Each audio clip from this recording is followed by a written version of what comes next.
I think I feel more at home in Idlib than my hometown in Damascus area. So I was born and raised up in a town called Ma'adamit Sham, and then moved to Aleppo for my medical school, and then I migrated to the UK. I feel British while I'm in Syria in a funny way. I think I'm here to do my little bit, trying to help in my specialty, in my world. Actually, I never wanted to be a doctor, so just imagine you have to do 6 years of studying for something you really not interested in. I tried to find some niche area, and I was intrigued by endocrinology, that hormonal changes in women. I found the lives of men a bit boring, one-way direction. And I thought, what about women? They have this monthly changes. How is that coordinated? How does that work? So I became really interested in understanding hormones. And now I'm a surgeon in cancer, totally different, but that's how I found my way toward gynecology. So we get all the pre-op investigations ready, because we don't want anybody to be cancelled by the anesthetic team in the last minute. So that's how I get to know them and they know me. So generally there are those cancers in ovary where they affect older women, and we have a lot of experience with, and there are some rarer ones, like the one we're dealing with here. And this particular cancer tends to recur again and again and again. Usually try to operate before it's overwhelming, before the amount of the disease is just too much for surgical intervention. When you are deployed for a conflict zone, almost definitely you might be the only surgeon. You have to learn life-saving operation across whole body. I attended the surgical training Syria environment with David. So I now go out, and if there is a war like in Gaza, I would be a trauma surgeon as well as being a gynecologist. Whether that's man-made conflict or a natural disaster, women tend to bear the brunt of these things. Hence, when I go and do missions with a trauma surgeon, I pay specifically to the health of women, even if those not related to trauma. Cancer does not wait for war to stop. And if we are too busy dealing with the trauma caused by the war, then those patients will continue to suffer silently.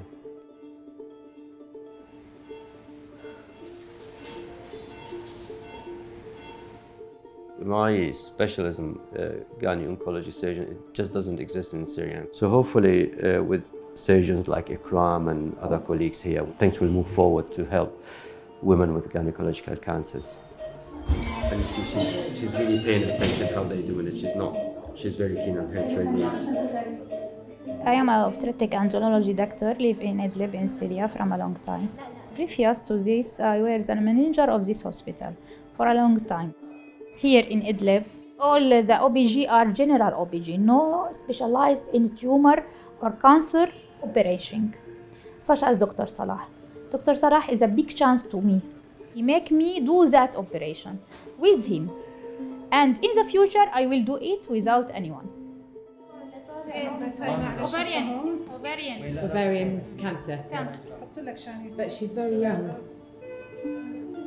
17. I met Dr. Ikram many years ago when I was sitting in the local specialty training board, and she was a member of it at the time. Then we started working together, a couple of cancer cases, and I think probably she was trying to find out whether I'm worthy of her trust for her patients. None of what I'm doing here would have ever happened if it wasn't to Ikram's dedication. She's very, very skillful surgeon, and I admire her commitment to her patients. She's actually just started a PhD in cervical cancer screening, which is really work very well with our ambition as DNF and for Syria to establish a cervical cancer screening program. I sometimes wonder how she can do all of that. Busy clinical life, family life, and then to do a PhD, I don't know.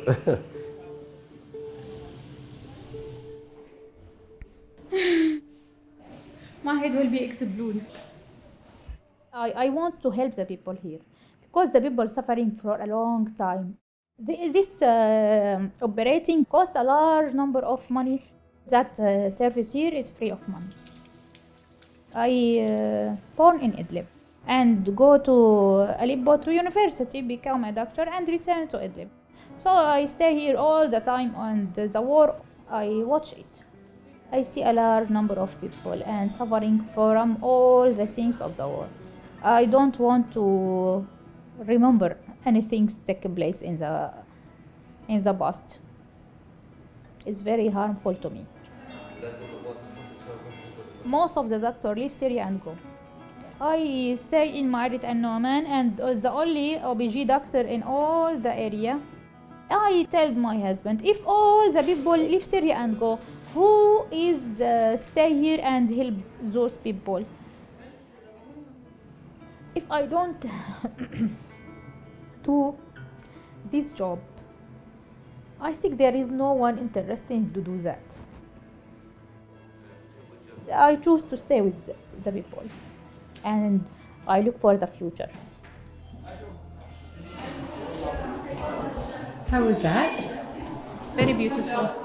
I am very happy because it's the first time I do this operation, and I think the number of the doctors do it in Syria is very low. She did very well. Ikram is a good surgeon. Very, very caring surgeon, importantly. I have 4 children. I love them, and all the things I do in this life for them. I want to see them happy and have a good future. Test will become very delicious if you prepare with love. Everything in life, if you do it and you love it, it's very beautiful. I think there are so many challenges for Syria. A lot of people, a lot of my fellow countrymen and women paid a huge price for it. In the previous visit into Idlib, I was going in the car moving from one hospital to another, and then the driver and I spotted them in the middle of the Syrian heat. And we stopped because they were in the middle of nowhere, a young woman walking with 2 children, and it turned out her husband was killed by the regime forces. And she was forced to live in another town far away, but she wanted just to take her sons to visit their dad's tomb. She was very faithful, but she paid a heavy price. The governing regime, they destroyed the economy, destroyed the country in the name of resistance, and they ended up resisting freedom of expression. Yeah, so Syria for me, it's a bit interesting thing. It's a low-resource country, and you just saw me doing an operation here. And I don't think I'm wrong by saying I had better equipment in Gaza after 2 years of the war and the blockade on Gaza than what we have here. Yeah, so I think we need more investment in terms of equipment, buildings, and all the rest of it, but also investment in human resources to upskill and update knowledge. I don't have special dreams. I hope to see all of this Syria with a very good future, especially in medicine.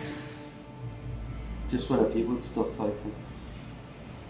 This is a big dream. Dr. Salah lives out of Syria. He has a bigger vision. Maybe his dream to be my dream. After sometimes I don't. I just hope one day human being will come into sort of peaceful life, and then I don't need to have to go to any war mission. It would be nice, so I can go into my holidays. So what keeps me going, actually, the idea of helping a human being who needing that help, that makes it all worthwhile.